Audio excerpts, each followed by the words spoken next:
Milujem tie príbehy, hlavne keď sú z reálneho života a práve dnes jeden takýto príbeh bol, keď som so svojou známou preberal tému mužov a pri tých vzťahoch je to vidíš vždy najlepšie a, a pýtal som sa aj na jedného chlapa, ktorý mal o ňu záujem. Ona povedal, no tak všetkým chlapom ide o jedno, bla bla bla. A ja hovorím, počkaj, tam niečo cítim. Niektorí všetkým chlapom ide, no lebo mám takú skúsenosť ale vieš, že ja som tam bol, ja som videl, že ten chlap mal reálne záujem ako o teba, jemu nešlo len o to jedno. A je super mať vedomých priateľov pri sebe, lebo to prináša tú možnosť, že tí ľudia sú ochotní prehodnotiť a pozrieť sa na takéto svoje skryté tiene alebo konkrétne v tomto prípade ochrany a presvedčenia. Takže sa pozerám na to a hovorí, vieš čo, máš pravdu. Tak vidíš, ale tým pádom ty ho nemôžeš vidieť, lebo tam máš tú ochranu a ochrana je taká tá téma posledných dní, takže to prichádzalo znova a znova. Takže preto to je tu dnes na tomto videu. A samozrejme ja takisto som vychádzal z vlastných skúseností a na druhých vidíme len to, čo máme sami v sebe, alebo to, čo sme reálne ako prežili, ak by sme nemali možnosť to rozpoznať. Takže aj ja som si niečo podobné prechádzal. Práve preto som jej vedel s tým pomôcť, vedel som to odhaliť, vedel som to identifikovať a mohli sme to spolu vyčistiť. A tie ochrany sú na jednej strane super vec, lebo je to niečo ako hranice, ktoré nám umožňujú si vlastne držať ten bezpečný priestor od ľudí, ktorí tam nemajú čo robiť. Je to tak? Nechám to tam schválne, lebo to je potvrdenie. A na druhej strane sú tam potom také tie ochrany, ktorých som mal aj ja kopec za celý batvoštek. A tieto ochrany väčšinou sú na základe nejakého strachu, nejakého predošlej zlej skúsenosti, nejakého... Je to niečo, čo nás ochraňuje, preto to je ochrana od nejakej bolesti, od nejakého sklamania.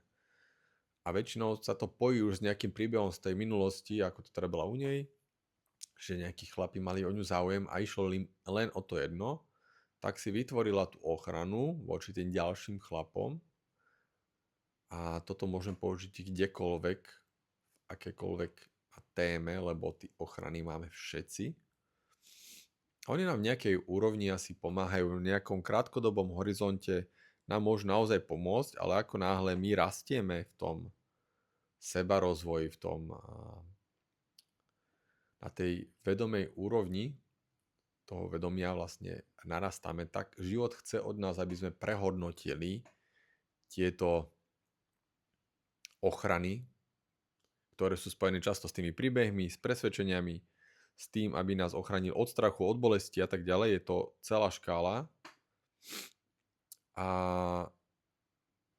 prečo? No lebo dáme si teda na nej, na tom príklade, pokiaľ ona tam má tieto svoje ochrany, neumožňuje jej vidieť toho muža, neumožňuje to jej otvoriť ten priestor pre toho muža v tomto konkrétnom príklade a neumožňuje nám takáto alebo iná ochrana otvoriť plne to naše srdce, ten náš potenciál, vidieť sami seba plne. Lebo my keď tam máme ochrany, tak druhí nemôžu vidieť tie naše zranenia za tými ochranami, ale ani my nemôžeme vidieť tie zranenia za tými našimi ochranami.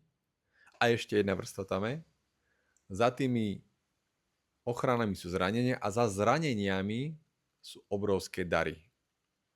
A my tým pádom nemôžeme vidieť ani tieto dary.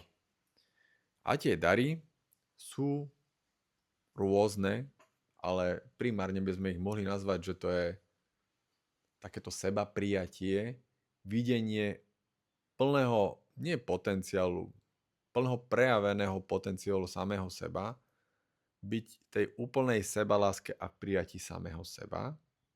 A samozrejme, pokiaľ tam tieto veci nemáme, tak je to aj ochrana pred nejakým životom. Nemusí to byť len pred partnerom. Tá ochrana nás ochraňuje pred všetkým, aj tým, čo by sme nechceli, aby nás ochraňovala. To znamená, je to veľký filter pre veci, ktoré môžu byť úžasné a chcú prísť do nášho života a že to tak je. A my to mu proste bránime. Takže my si musíme do toho vstúpiť.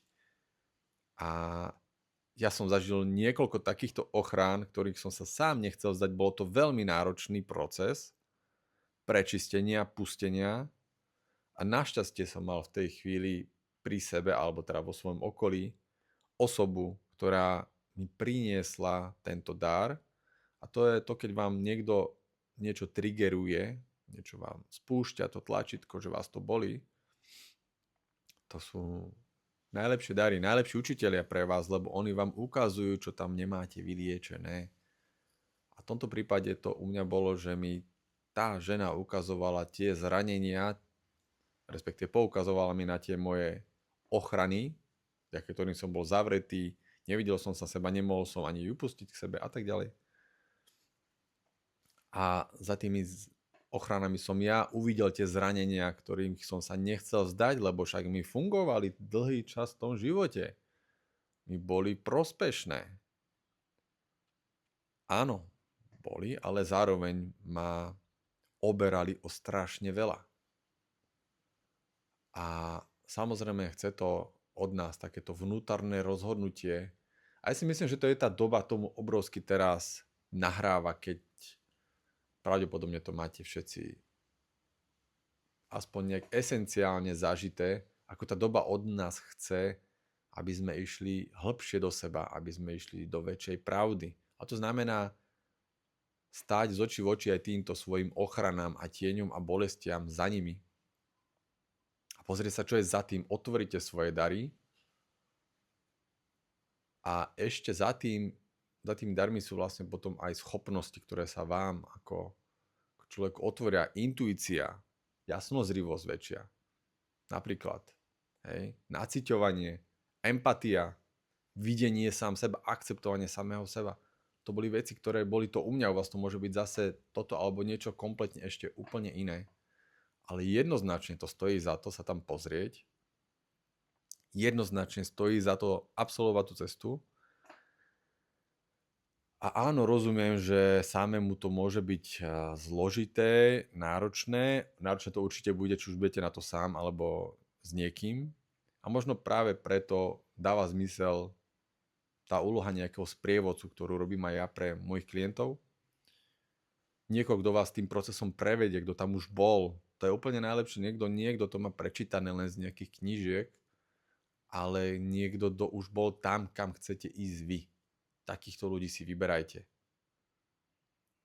A zo srdca, z celého srdca vám prajem tam nájsť, absolvovať tú cestu a nájsť tam na konci toho tie dary a pootvárať si tú plnosť, blaženosť, tú radosť zo života za tým celým.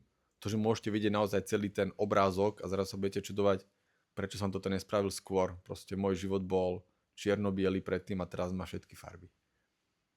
Takže až takáto životná zmena to môže byť.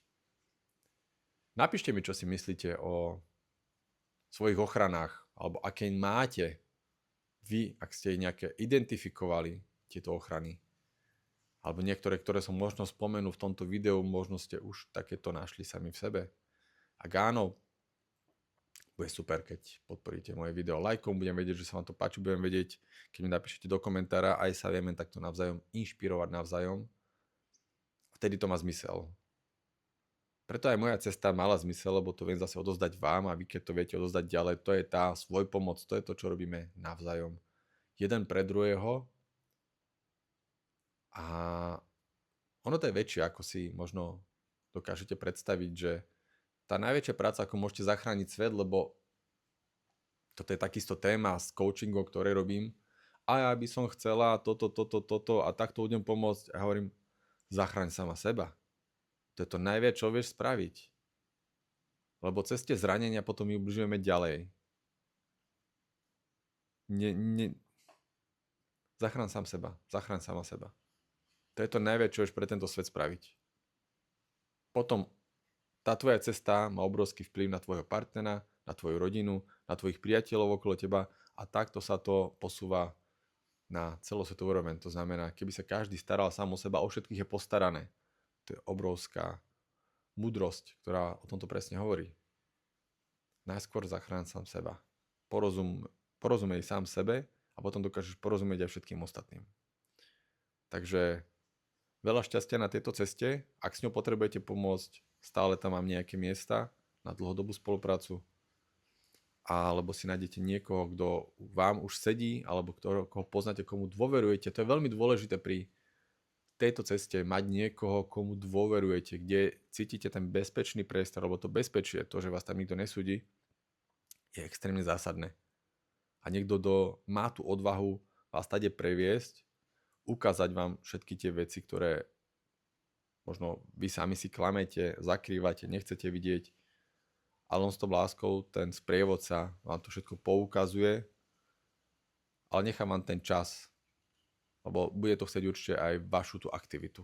Nie je to tak, že to niekto spraví za vás. Keď to niekto spraví za vás, tak vám odoberá tú vlastnú skúsenosť, predlžuje vám paradoxne tú skúšku a musí vám ten život nastoliť znova tú istú skúšku. To znamená, prídete o veľmi veľa času.